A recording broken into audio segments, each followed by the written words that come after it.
Familiar face to anybody who watches college football. His name is Chris the Bear Fallica. As well liked as any employee the other place ever had. That place is now run by Dixie Cups and baling wire, so they're out of people. All the good ones came over. All right, buddy, welcome to the Fox family. I actually like a lot of peeps over there. We love it. You worked there for a long time. It's a great place. So you're going to run our college football show, World Cup, Belmont, gambling expert. As J-Mac, you and J-Mac are guys that know your stuff on this. So first of all, you're going to like it here. Thank you. People are nice here. You got to live in Connecticut still. That's what I've heard. I don't think Tom Rinaldi and Aaron Andrews would lie to me about liking it here. So I'm taking them at the. I'll take you for your word. Yeah, Rinaldi. He's the best. I cry every Saturday. Tom Rinaldi and my kids are the only people that make me cry anymore. Okay, so let's talk a couple things. Coaching matters. 2 wins to 11. Andy Reid 1 year in Kansas City. 4 wins to 11 or whatever it was. Sean McVay. Brian Daboll, mess to the playoffs. Yep. Doug Peterson, mess to the playoffs. So I guessed the staff as my witness. I guessed the over-under on the Broncos, and I said 8.5. If you today, as a gambling expert, it feels like if I look at recent precedent, that 9 feels like the spot for me on that. Yeah, 9 will probably be the number. It's interesting because isn't this the same situation kind of that he ran away, Sean Payton ran away from in New Orleans? Not run away, but he left New Orleans. Really no cap room, an aging quarterback who we don't know how much Russell Wilson really has left. The Broncos essentially gave 3 number 1s and 3 number 2s to bring in Russell Wilson, who we don't know how much he has left, and Sean Payton. It's interesting because you're in a division now with the Chiefs. You're in a division with the Chargers. The Raiders were a toss-up type team. Like, we sure this is absolutely going to be a quick turnaround?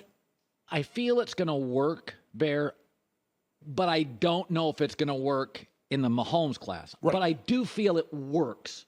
I would bet the over. I think it's 9 feels like the number. Well, it's got to be better than it was this year. I mean, this year was about as dysfunctional and incompetent of a situation you ever could have been in, and they still wound up on the losing end of so many close games. So, yes, I agree. It will be better on that front, but at the same time, that division is so good.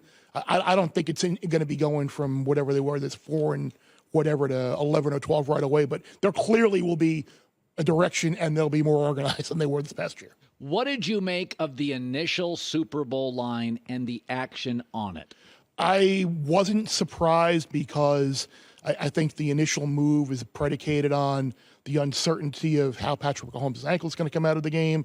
Is Travis Kelce's back going to be okay? Is Jerry Sneed going to be okay? Is Gay going to be okay? The receivers, like the injury questions of the Chiefs, I think that was the impetus for the move. And I think as the injury news comes out, it might give people an opportunity to get the Chiefs back at a better number than they initially were as well. But you have any questions about Jalen Hurts, though, when his overthrowing people? I thought he had no touch on deep balls. It was interesting. Like, I don't like betting against Patrick Mahomes. So I think as the injury news comes out, I think you might see that line come back to maybe more along the lines of maybe Philly -1, maybe a pick, if we get good news about Juju Smith-Schuster and some of the other receivers. Over, under 50.5, you're feeling? I think it's a higher scoring game than what we've seen. Yeah, I know the Eagles' defensive line has a chance to really dominate that game, but I think there are going to need to be points to win this game, and I think the Chiefs can get some big plays if those receivers are healthy. And we just mentioned Jalen with the touch on the deep throws. Like, you would assume that he's going to be healthier. They had big play opportunities against the 49ers. They hit 1 or 2. But 50.5, that's a 27-24 type game. It doesn't seem very unrealistic to reach. Tom Brady's retirement, how did it land for you? I was a little bit surprised. I thought he was going to be coming back for sure. Like, if he decided last year, I'm retiring, and then coming back, and then we know everything that happened in the offseason, I thought for sure he would be back next year, because I thought he played pretty well in a situation where he didn't have a ton of weapons, and he had a coaching staff that obviously he had issues with. I thought there was a chance, whether it would be Vegas or now whether it would be San Francisco, maybe it would be in Tampa with a new coach and a new coordinator. He just seemed like one of those guys who he's kind of addicted to football, and it's his life now. why would he retire now? But hey, God bless him. I can remember being at a Michigan State game in '98. Remember when Lloyd Carr at Michigan, they had Drew Henson. That was the ballyhooed recruit.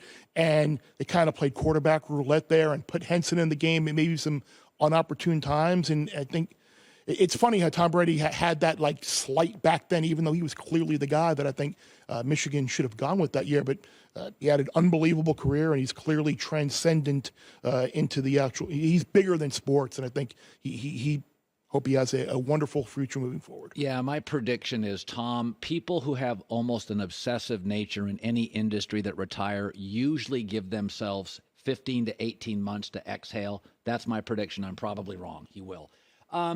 College football, a sport we both dearly love, in my opinion, got very regional for about 10 years. I love the SEC, but there's limits. I feel like it's expanding. I feel like the Pac-12 feels more dynamic. Your thoughts? And that was the thing that we had heard at my former employer and the college football playoff every year. Was, do we want to see Alabama, Clemson every year? Do we want to see Clemson, Georgia? Like that's what it felt like we were going. Not saying we in general that's what we wanted, but that's what fans were saying. That's what it's going to be. But now you saw USC, for example, this year. They were not the fourth best team in the country. God, no. That was probably the least talented team that Lincoln Riley is going to have at SC. And if they beat Utah, they were in the playoff. Whether you thought they were the fourth best team or not, they were going to be in. Now with Caleb coming back and the transfer portal guys that he's brought in, the recruiting, it's only going to get better. You're right. They're good. Dan Lanning, the job he's going to do at Oregon, they're going to be a player moving forward. Chip Kelly's got some players at UCLA. They were in the top 10 as well. Like they are back. And again, now you're talking about teams that are going to be moving from the Pac-12 to the Big Ten. But I think we're going from that Southeast, Alabama, Georgia, Clemson, Ohio State clearly is there now, and I think SC and those teams in the Pac-12, even the ones that are going to be moving to the SEC or the not the SEC but the Big Ten. I'm thinking of Texas and Oklahoma to the SEC. But yeah, you're right. It's not just a regional dominant sport anymore. Chris the Bear Fallica, as good a person as that place ESPN has, and now he is over at Fox, and we love him. Sports, gambling, all platforms, podcasting, TV, writing, the Belmont World Cup, football. Okay, I don't know if there's a line on it. Aaron Rodgers. What's the whole line on that? I would make the Jets the favorite. Oh, Lord. You're looking. Look, Woody Johnson as an owner likes making the big splash. You got a team that doesn't have a quarterback. They've got some draft cap. You can make the argument they get Breece Hall back. They get Vera Tucker back on the offensive line. The wide receivers that they have, they're not bad. And like I said, Woody Johnson needs to make a splash. And I think Aaron Rodgers is the guy where you could maybe get a year to kind of mold Zach Wilson, and maybe he still is the guy. So I think Rodgers to the Jets is real.